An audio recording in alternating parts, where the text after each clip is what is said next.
जावेद साहब, एक आखिरी सवाल का जवाब मैं आपसे चाहूंगी। तमाम बातें आपने कही, रोहिंग्या मुसलमान, सिया मुसलमानों की बात हुई, लेकिन देश का, हिंदुस्तान का मुसलमान क्यों डरा हुआ है?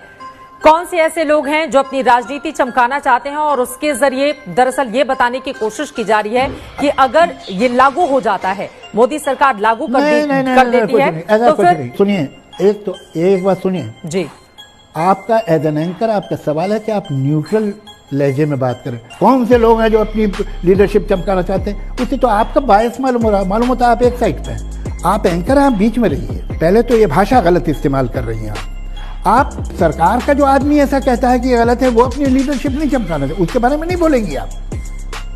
ये आपने तो तय कर लिया आप किस साइड पे है। जर्नलिस्ट को तय नहीं करना चाहिए वो किस साइड पे, उसे न्यूट्रल रहना चाहिए। सिलेंडर चाहे 2000 का हो जाए, हम मोदी जी को ही वोट देंगे, चाहे 2000 का हो जाए। ये बताओ, जब बिना काम किए लोग मोदी जी को वोट देने के लिए तैयार हैं, 400 का सिलेंडर 1200 में बेच रहे हैं, तो भी लोग खुशी खुशी खरीद रहे हैं। एक्टिवा गाड़ी 2014 में सिस्टर को दिया था 45-46 हजार की खरीद के, आज खरीदने जाना, दूसरी सिस्टर की शादी करना है, आज 1 लाख रुपए की आ रही है। तो मोदी जी तो भाई उनकी, देखिए मोदी जी की मेरे हिसाब से कोई गलती नहीं है। जब वो 3 रुपए की चीज 300 की बेच रहे हैं और लोग खुशी खुशी खरीद रहे हैं और बार बार वोट दे रहे हैं, और उत्तर प्रदेश के लोगों को मंदिर तो दे दिया, और क्या चाहिए इन लोगों को? इनका इसी से पेट भर रहा है। यंग जनरेशन जो यूनिवर्सिटीज वगैरह में पढ़ रही है, सोशल मीडिया के माध्यम से इतना कट्टर उन लोगों को बना दिया गया है। वो कहते हैं भैया हम जो है 3 रुपए की चीज 300 में खरीद लेंगे, लेकिन वोट मोदी जी को देंगे।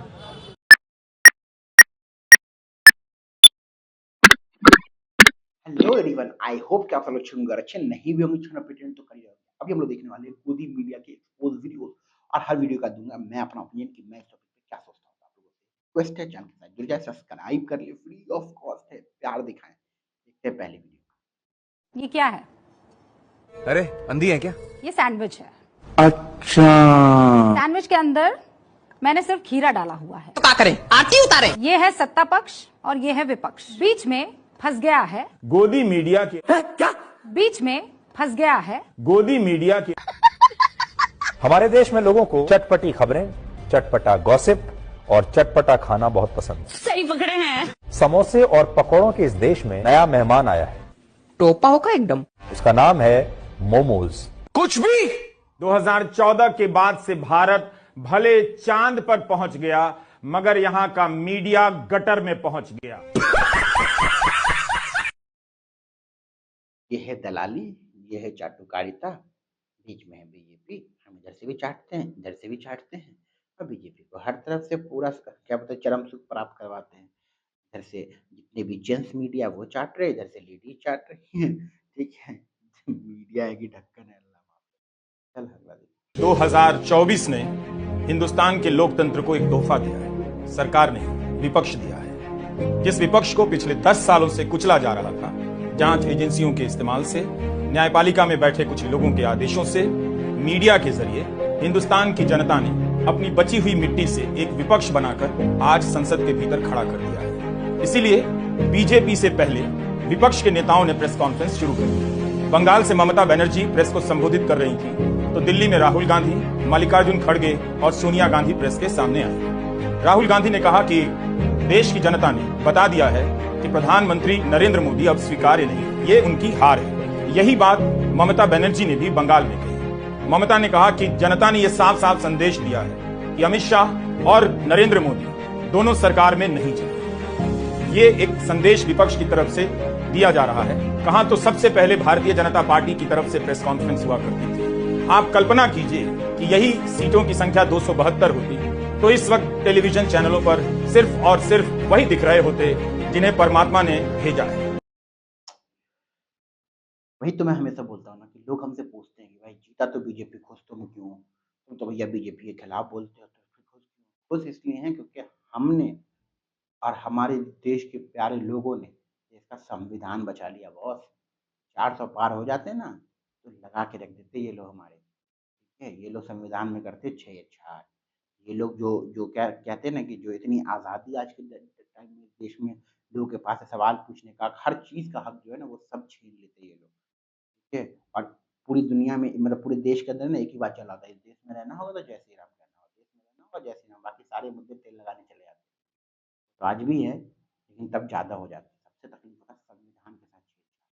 कुछ भी कर सकते थे, कुछ भी संविधान के साथ छेड़छाड़ कर देते कि अब चुनाव ही नहीं होगा कभी, सोचो कुछ भी कर सकते थे।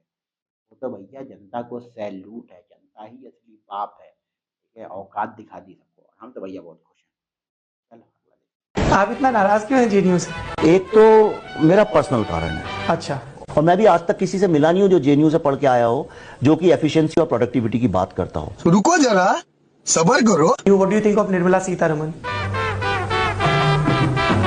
जेएनयू से इतने इंटेलेक्चुअल्स, इतने अच्छे लोग वहां से निकले हैं जी, आप जिसकी कल्पना भी नहीं कर सकते हैं। क्या गांडू है? आतामाजी सटक ली। कोई ऑनेस्ट जर्नलिस्ट दिखते हैं आपको? Can you name few? मैं विश्वास करना चाहता हूं आप हैं। I am from JNU. अच्छा चलिए कोई बात नहीं है, पर आपकी बॉडी लैंग्वेज से मुझे बहुत देर से शक हो रहा था। अच्छा, हाँ, आप कहाँ थे ज्ञानी बाबा? कैसी होती है बॉडी लैंग्वेज जेएनयू वालों की? थोड़ी सी हर चीज को क्वेश्चन करने वाली, हर चीज को परखने पत्रकारिता वाली। का धर्म, निर्भीक हो, निष्पक्ष हो, संविधान की शपथ लो और सामने जो भी शक्ति का स्रोत बैठा हो उससे तथ्य सम्मत और पूरी ऑब्जेक्टिविटी के साथ सवाल पूछो, बिना किसी हिडन एजेंडा के। आप कुछ भी बोलो, ये नहीं सुन। ये दलाल है, ये कुछ नहीं सुनने वाला, ये वैसे ही फर्जी मूवी बनाता रहेगा, ये वही सब चीज दिखाता रहेगा कि भैया हिंदू खतरे में, यहाँ हिंदू को मारा गया, वहाँ हिंदू के साथ गलत हुआ, ये गलत हुआ, वो गलत हुआ, यही सब दिखाएगा। और कितना मजा आता है जब हस्बैंड वाइफ की साथ में बेइज्जती हो। भैया विवेक अग्निहोत्री अलग किस्म का जाहिल आदमी है, ये भी अलग किस्म का जाहिल है यार। इसके मैं इंटरव्यू मतलब क्या बोलूं मैं आपको। चलो अगला देख। देखो देखो 5 साल होने को आ रहे हैं साध्वी जी, भोपाल की सांसद रहते हुए आपने क्या क्या काम किया है? जय श्री राम। वंदे वंदे वंदे। ये भगवान क्या जुल्म है। और अभी तो रुको, क्लाइमैक्स अभी बाकी। मैंने हर वो काम किया जो हमारे माननीय प्रधानमंत्री मोदी जी ने देश के लिए किया। अभी पता चलेगा। रेलवेज बेच दो, भारत पेट्रोलियम बेच दो, शिपिंग कॉर्पोरेशन ऑफ इंडिया बेच दो, कंटेनर कॉर्पोरेशन बेच दो, एयर इंडिया बेच दो, LIC बेच दो। ये नरेंद्र मोदी सरकार है, सरकार को बेच दो। अरे बड़े खतरनाक लोग। अब साध्वी प्रज्ञा जैसे लोग, आप समझते हो, मतलब पता है कि सच में मजाक नहीं बोल रहा हूँ कि जो इन पे आरोप है ना, जो सच में इनके ऊपर आरोप है ना, उनको जेल से बाहर नहीं होना चाहिए। ये बाहर है, सांसद है, इनके तो बयान सुनोगे तो पगलाइए जाओगे। इनका इंटरव्यू निकालना, वो गाय के बारे में एग्जाम्पल दे रहे थे, हाथ फिरोगे तो कैंसर खत्म हो जाएगा, ये करोगे तो वो कर देगा। डॉक्टर लोग खुद ही नस काट के मर गए। बोले भैया ऐसा भी हो सकता है क्या? और ये लोग जो है ना, सिर्फ और सिर्फ बीजेपी में इनका इतना काम है, भगवा पहनना है और आपको नफरती बयान देना है, बस। इसके अलावा ऐसा कोई काम नहीं, कोई काम नहीं, सिर्फ नफरती बयान देना। चुनाव तो मामा के दम पे जीते जाते हैं, शिवराज सिंह चौहान जी के, बाकी ये लोग काम है नफरती बयान देना। आपका क्या ओपिनियन है, कमेंट बताना। चलो तभी रिजल्ट आने से पहले गोदी मीडिया के तमाम अंग्रेजी बोलने वाले एंकर, खासकर अंग्रेजी बोलने वाले, अपने हर कार्यक्रम में अब की बार 400 पार का नारा हिंदी में दोहराते हैं। नारे विपक्ष के भी कम नहीं हैं, मगर उन नारों को कभी नहीं दोहराते। सारे एंकर 400 पार का पहाड़ा रोज पढ़ रहे हैं। बाकी ये विपक्ष के घोषणा पत्र के बारे में कुछ भी याद नहीं दिलाएंगे कि कांग्रेस ने वादा किया है कि 10 किलो अनाज मिलेगा हर महीने, 25 लाख का स्वास्थ्य बीमा मिलेगा, मोदी सरकार 5 लाख का बीमा देती है। इस पर बहस नहीं होगी कि क्या अग्निवीर योजना बंद होगी। प्रधानमंत्री नरेंद्र मोदी युवाओं को मेरे प्यारे अग्निवीर क्यों नहीं पुकार रहे, अग्निवीर का नाम क्यों नहीं ले रहे। लेकिन गोदी मीडिया दिन भर रटता है अब की बार 400 पार। यही करते करते आज इस देश का मीडिया गटर के भी पार चला गया है। गटर में बह गया, बह के बाहर चला गया। तो देखो, मान के चलो कि बीजेपी ने बोला मैं ये करूंगा, कांग्रेस ने बोला ये करूंगा, अब चुनाव के रिजल्ट आ चुके हैं, मैं बता रहा हूँ कि ये करूंगा, तो डिबेट होना चाहिए ना कि अगर कांग्रेस बोल रही है कि हम आपको 2 करोड़ नौकरी देंगे, 1 लाख रुपए अकाउंट में देंगे, हाल तो उस पर भी होना चाहिए ना। लेकिन नहीं, पूरे चुनाव में बस एक ही चला, अब की बार 400 पार, अब की बार बीजेपी सरकार, सिर्फ यही चला। आप क्या सोचते हैं इस पे, कमेंट में बताओ।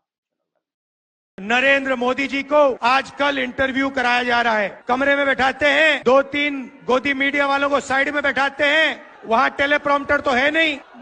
किसी ने मुझे एक इंटरव्यू भेजा, पत्रकार ने नरेंद्र मोदी जी से पूछा कि अमीर होते जा रहे हैं और गरीब होते जा रहे हैं, इसके बारे में आप आप क्या सोचते हो? नरेंद्र मोदी जी का जवाब आता है, अकड़ के बोलते हैं, क्या सबको एक जैसा बना देना चाहिए? कि ऊपर लोग अमीर हो रहे हैं और नीचे लोग गरीब हो रहे हैं। सबके सब गरीब होने चाहिए। एक तो एक उपाय ये है कि भाई कोई डिफरेंस ही नहीं रहेगा, बिल्कुल सब तो माने भाई। नरेंद्र मोदी जी चाहते हैं कि देश में अमीर लोग 22-25 लोग अमीर रहे और गरीब लोग गरीब रहे। ये तो भैया यही तो गेम है। जब तक गरीब नहीं रहेगा, जाहिल नहीं रहेगा, तो कोई कैसे देगा? कैसे कोई हिंदुत्व के झांसे में आएगा? कैसे कोई मुसलमान के, कैसे कोई यादव के, कैसे कोई जात के बात के मतलब नहीं आएगा बंधन में? आएगा ना। उसका सबसे अच्छा तरीका है कि गरीब रखो, शिक्षा से दूर रखो। बाकी आपका क्या ओपिनियन इस चीज को लेके कमेंट में बताएं। मिलते हैं अगली वीडियो में। अपना ख्याल रखें।